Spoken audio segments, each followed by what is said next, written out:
Hey, how you doing? Okay, we're taking out the screw that's in the armrest. There's a screw behind the pull handle, which we'll find in a second. These are fairly easy to change, and if you need them, you can find them at my website, upanddownmainstreet.com. Please feel free. You got a Phillips screw there.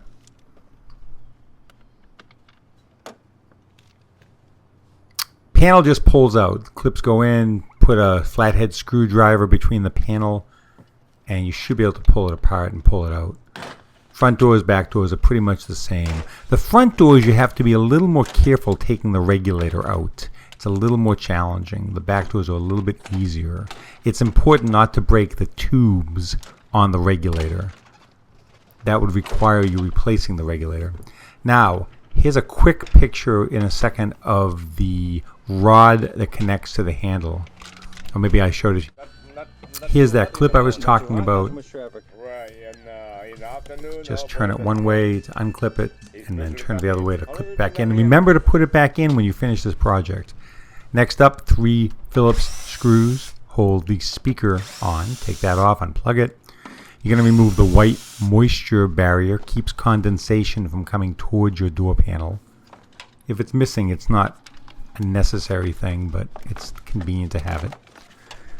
The old style of these brackets would screw onto the metal cable. The problem was that the brackets stripped out. Now they started making these in metal in Taiwan and China. Not nearly as easy to install and not as good quality by any means. Mopar redesigned these brackets where they don't screw onto the cable. They're manufactured as part of the cable. I strongly recommend you go with the new American-made Mopar style. We have those on our website, upanddownmainstreet.com. Couple clips hold those pins in, 2 in the front. There's 1 in the back windows, but just 2 in the front. Just push that back a little bit, and you can raise the window up. Use your handy-dandy suction cup, keeps it in place. There's a wiring harness where my hand is right there. You have to push the clip in to pull it off. And you'll see that better in a minute when I take it out, but it's not that hard. You should be able to find it. I would remove all 7 10mm bolts. You might be thinking to yourself, hey, I don't have to remove them. I can leave them in and just slide the whole thing out. Doesn't really work that way. Take them out. Remove all 7. The back windows have a little more space to remove the regulator. The front ones are a little bit tighter. Be careful. You don't want to crack those plastic tubes that you see. If you do, that's a problem. Then you'll probably need an entire regulator. As long as the tubes are okay, everything else is fine. There's a clip there you're going to pull out a little bit. And watch how I do this. Just slide gently slide the whole thing around like that. And again, you have more room to work in the back. If that first tube that you see is cracked, that's okay. You could still use a new cable. It'll make some noise when it gets to the end, but you can still use it. If the tube to the left of the motor is cracked, the one you're seeing now, you cannot use the regulator. There's nothing you can do. You'll need to replace the regulator. And the motor and the cable and everything else. Nice and easy. Gentle.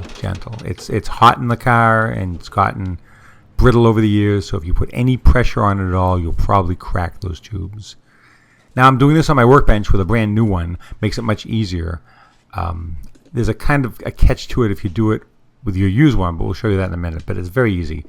Just pull down that metal lip, thusly. Take out the black stop that's on the bottom of that. Now I'm going to go ahead and use a wiring harness. If you don't have that, you can use 2 wires and the battery pack from a cordless screwdriver. You're going to apply current directly to it, and that'll power the bracket out, and you can put the new one in. Don't use anything over 12 volts if you can avoid it. You could crack the bracket. Less is more. 7.2, 9.6, 12 volts is okay. And you get down enough, pull it all the way out. The replacements come with replacement grease that you're going to put inside the two channels there, that one there and the one to the right. Since this is a brand new one, I didn't bother using the grease.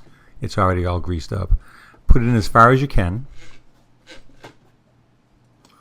Turn that so that it lines up okay. And then you're going to apply current. And by the way, if you don't have a battery pack or you don't want to do it this way, you can go ahead and just plug that in to the wiring harness in your door and put your key on and just use the switch to go ahead and power it back and forth. But it's just as easy that way. Put the stop back in. Use your linesman's pliers to bend that up a little bit, and then I'll probably take a hammer. If I had a hammer. That's my Ted's hammer from Chicago, Illinois. I've had it for 22 years. Great hammer. They're out of business, but it's a great hammer. And you're good. You're ready to go. Now that was the easy one. Now I'm going to show you what happens when you take yours out, because it might not be quite so easy.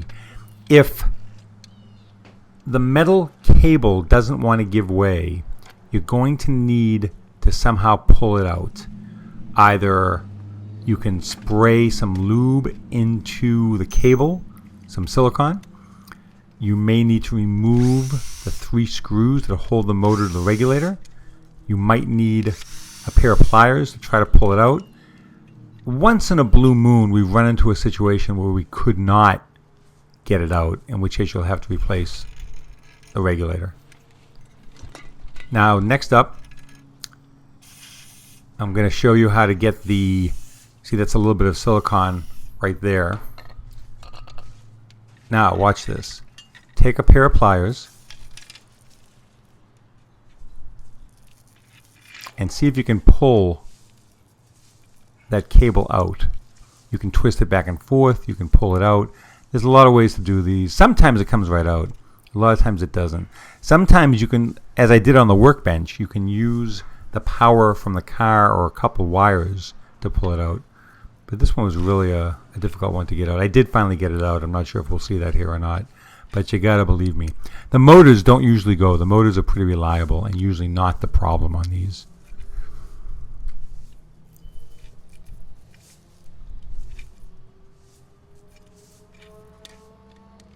Still won't come out. What next?